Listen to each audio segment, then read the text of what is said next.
I am the unluckiest person in the world. I think it started the day I was born. My bad luck just got worse and worse, and my 18th year was the worst year of all. First of all, I was abandoned by my parents as a baby. My Aunt Carol took pity on me, and she took me in, but she already had a lot of mouths to feed. Her husband, Uncle Ken, and my cousins resented the fact that there was another baby in the house. They didn't like me. They pushed me around a lot. They liked to say that I had to earn for my keep since I was practically an orphan. So I never really had a family. I didn't have any friends either. The kids in my school said that they didn't want my luck to rub off on them. It didn't help that they named me Penny, because soon people started to call me Unlucky Penny. That name followed me all until high school. I always got bad grades. I always got picked last for teams. Nobody wanted to date a girl who was born under an unlucky star. So I grew up to be the loneliest girl ever. I had no friends and no real family. I was just another mouth to feed. And if you don't hit the like and subscribe buttons, you might get unlucky too.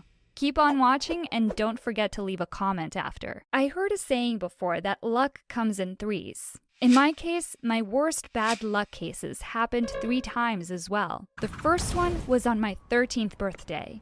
I was walking home from school, completely minding my own business, when a beehive fell from a tree exactly where I was standing. At first, I didn't know what hit me, but suddenly, I heard the sound of buzzing. It got louder and louder. Then the bees attacked, with honey oozing down my face. The bees swarmed around me and stung me so many times. I ran home flapping my arms over my head. When I got home, no one recognized me. My face swelled up like a balloon. Aunt Carol had to bring me to the hospital because I was in so much pain. Uncle Ken grumbled when he had to shell out a lot of money for medicine. "We're spending so much money on her," he said, not caring if I heard. "We just can't afford this." It hurt to hear that. It hurt even worse than the bee stings. When I turned 16, Aunt Carol said that she wanted to give me a sweet 16 treat. So we went out for ice cream, just the 2 of us. I guess she felt bad that I was always the least important person in the family. She hoped that I would grow up to be a good person. But I told her that I was so very unlucky. "Don't be silly, Penny," she told me that day. "We make our own luck. If you try to become a good person, you can be lucky." That night, I decided to cook dinner for everyone. I wanted to give them all a gift, even if it was my birthday. I was trying to be a good person, like Aunt Carol said. But while I was getting all my ingredients from the basement pantry, somehow I missed a step. I fell down the stairs. When they found me, I had already broken my arm and my leg. I had to wear a cast for months, and I was in bed for weeks. "Poor child," Aunt Carol told me while sitting beside my bed. "A lot of bad things seem to happen to you." I felt so miserable and unlucky. But I was feeling scared too. 2 big things already happened. The third one was probably going to be disastrous. Uncle Ken didn't have Aunt Carol's bedside manner. He didn't like it that he had to bring my meals to my room. "I know you didn't mean to fall down the stairs," he told me, "but please be more careful, Penny. We barely have enough money to feed everyone. And now we have to take care of you too." I cried a lot after that. I knew I was such a burden to them. I had a lot of time to think while I was stuck in bed. I knew I had to do something the moment I got better. So the only thing I could do to save money was to get a scholarship. For that, I had to study really hard. So I did. Somehow my bad luck didn't affect my grades anymore. I started to get A's instead of C's in my classes. When I finally turned 18, I was feeling pretty good about myself. I tried not to think of the third big bad luck that was coming. I got a scholarship to college. It would pay for everything. When I got to college, I got assigned to a dorm room, and I was going to have a roommate. I prayed that she was going to be a good one. I was wrong. Jenny wasn't just a good roommate. She was a great one. We became best friends from day one. Jenny liked to talk, but she also liked listening to me. She's the only one on campus who knew about my Unlucky Penny nickname. I told her about bad luck coming in threes. She told me I was being ridiculous. "If you keep thinking about it, then it will certainly happen, so stop thinking about it," she told me constantly. "Only think happy thoughts." After a while, I finally did. We made our dorm room the best in the building. We both made sure to keep it clean and tidy. We never got into any argument about whose turn it was to vacuum. It was the perfect living arrangement. Jenny was the best friend I could ever hope for. A few months later, Jenny turned 18 herself. She treated me to dinner. She wanted to do something that she couldn't do when she was just a minor. "I know what to do," she said. "Let's buy a lottery ticket." I was excited. I never did that before. "Let's do it," I cried. So we went to the nearest convenience store and bought tickets for each of us. When it came time to choosing the numbers, I decided on the dates of my birthday. Jenny just used random numbers for hers. We were excited for the results, but the draw was in a few days. Meanwhile, we spent a lot of time dreaming about the things we would buy if we won the lottery. Apart from the usual shopping sprees and exotic trips, mostly I thought about helping Uncle Ken and Aunt Carol. Although Uncle Ken complained a lot about me, the fact still remained that he let me live in their house. They still clothed and fed me. When the night of the draw came, I was feeling very nervous. I felt like my luck was really going to change that night, but just before the numbers were announced, my tummy was feeling topsy-turvy. I gave my ticket to Jenny and told her that I needed to use the bathroom real quick. I did my business as fast as I could. When I finally got back to our room, I was half expecting to see Jenny jumping for joy, but she was just busy fixing the stuff in her handbag. "Did they call out the numbers yet?" I cried. "Did we win?" Jenny turned around to face me. "Sorry, Penny, no such luck tonight," she said calmly. "Maybe we can try again some other time." I asked her for my ticket. I wanted to use it for a keepsake, but Jenny said that she already ripped it up and threw them away. "I don't want to be reminded that we weren't lucky tonight," she told me. I felt absolutely terrible. I really thought that I was going to win. "Oh well," I replied. "I guess my streak of bad luck isn't over yet." It definitely wasn't. The next day, my alarm went off loudly. "Turn that darn thing off, won't you?" Jenny cried from her bed. I mumbled an apology and turned off the alarm. I got dressed quietly so I wouldn't disturb her anymore. After all my classes that day, I decided to buy some dinner that I could share with Jenny. I was sorry about waking her up that morning. But when I got to the room, Jenny wasn't there yet. I tried to wait up for her as long as I could. Jenny didn't even go back to the room that night. The next morning, I was feeling worried. It wasn't like Jenny to spend the night somewhere else. I called her phone. She answered right away. She said that she had to go home for a few days. There was an emergency. "I hope everything turns out okay," I told her cheerfully. "I'll see you in a few days." It was lonely without Jenny around, but a few days later, she finally arrived.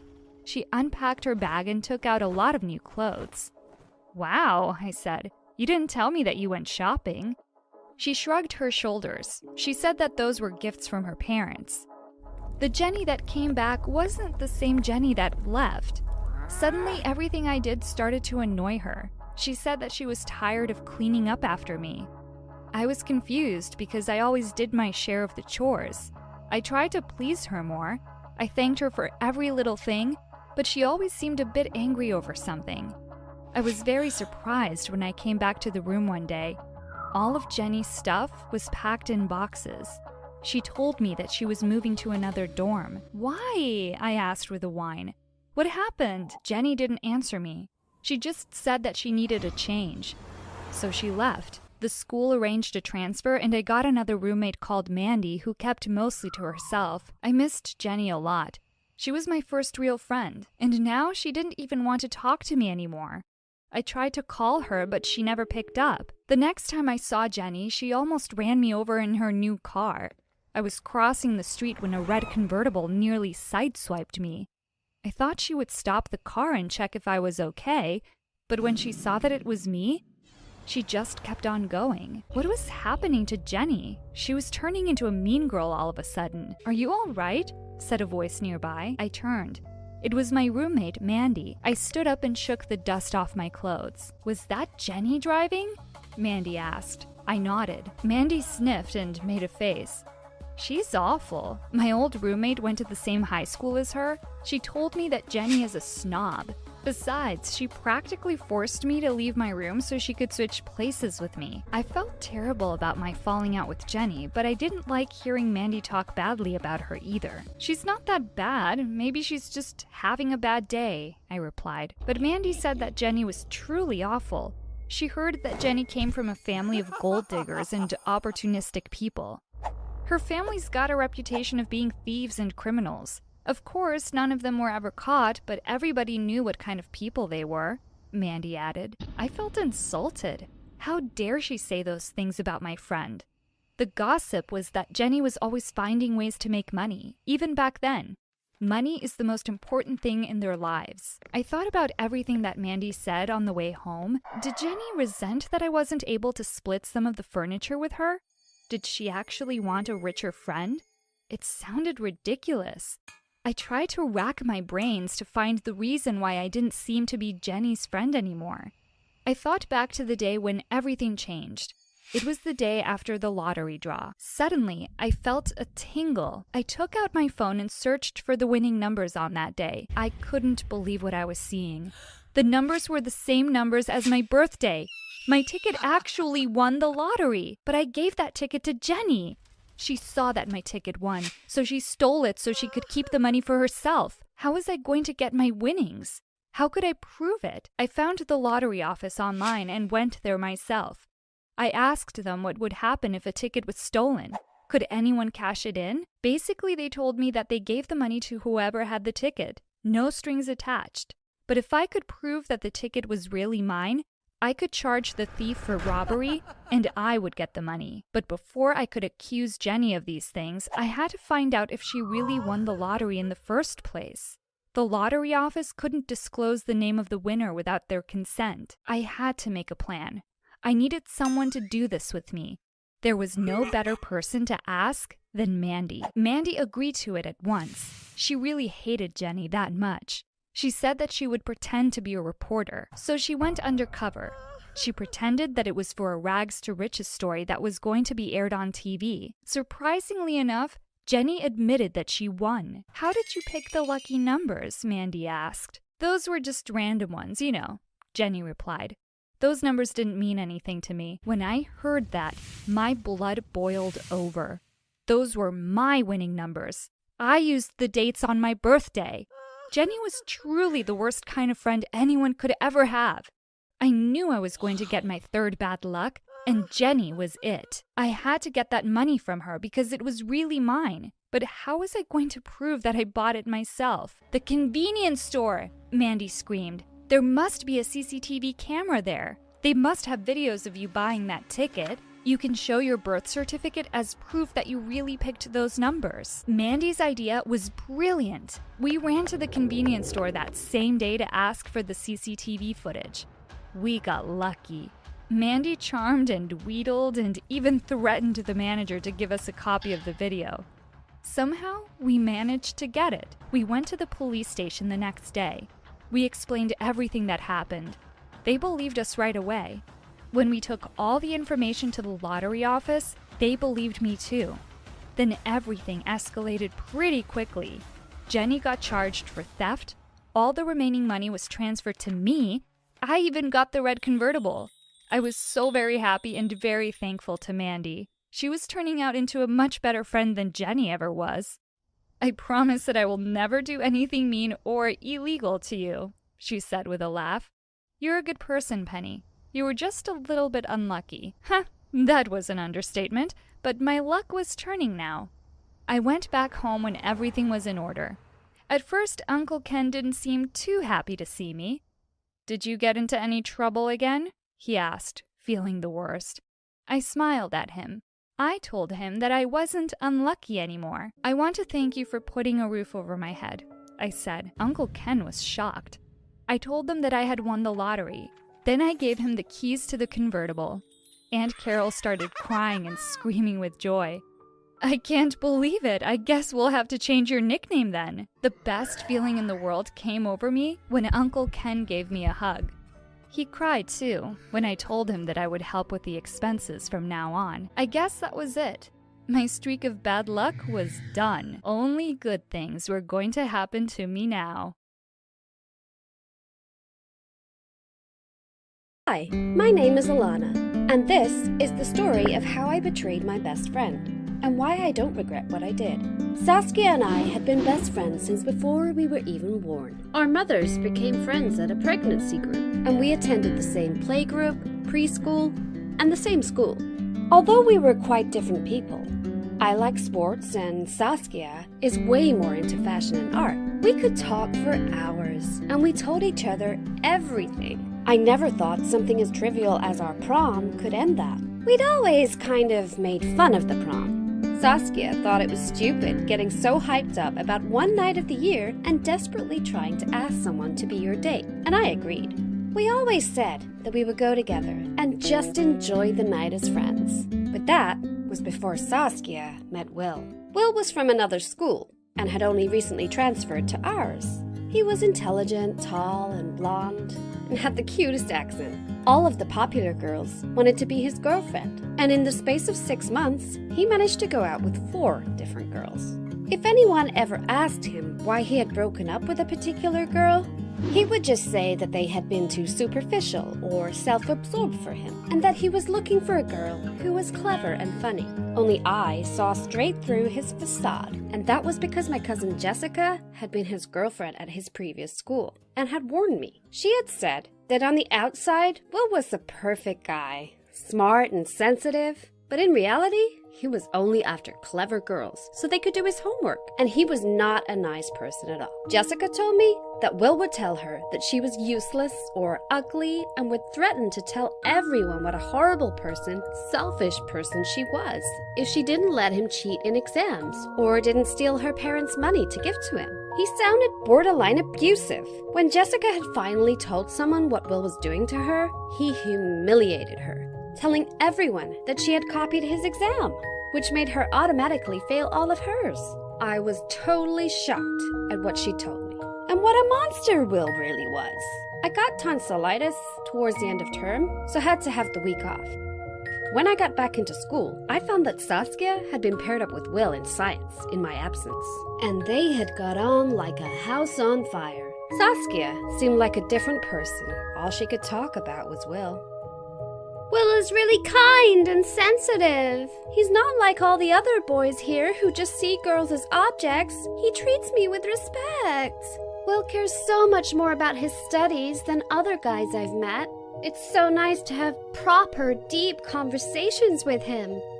Will told me that my art portfolio is amazing. I can't believe how sweet he is.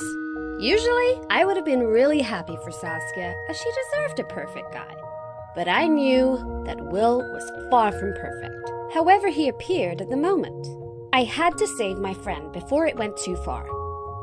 I tried telling her what Jessica had told me, but each time I did, I'd get interrupted by something. Eventually, I cornered her outside the school gate. Saskia, I need to tell you something too, actually. You'll never guess what. Will just asked me if I would go to the prom with him.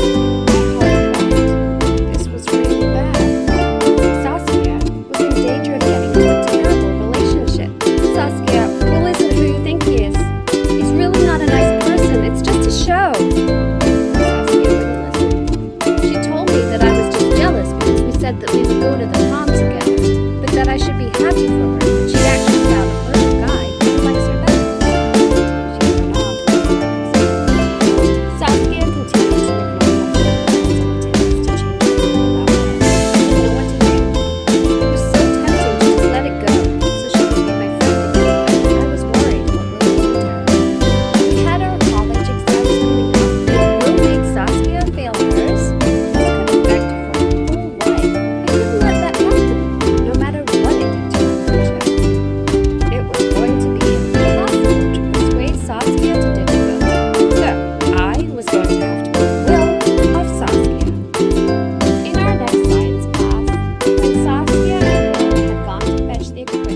The experiment we were doing. I quickly sent Saskia a series of texts from an imaginary bed, saying things like, "I love you, baby. I can't wait to go to the prom with you." I then found Saskia's phone in her bag and left it on the desk next to Will's book so he would find it before she did. The plan worked. On reading the messages, Will turned on Saskia. The scene was awful to watch. Will was shouting at her for cheating on him in front of the whole room. Saskia was crying and trying to deny it. I felt awful. Had I done the right thing? I'm never going to prom with you, and when Ben finds out what you've done, he won't want to either. Although at the time I felt guilty for ruining Saskia's prom night, I don't regret what I did. Will went to prom with another girl, who subsequently failed her college exams because she was caught cheating. Saskia passed hers with flying colors. Although she had a broken heart, that can heal. But I don't think I can ever tell her what I did. Please share your opinions or stories in the comments section below. Don't forget to like the video and subscribe to our channel.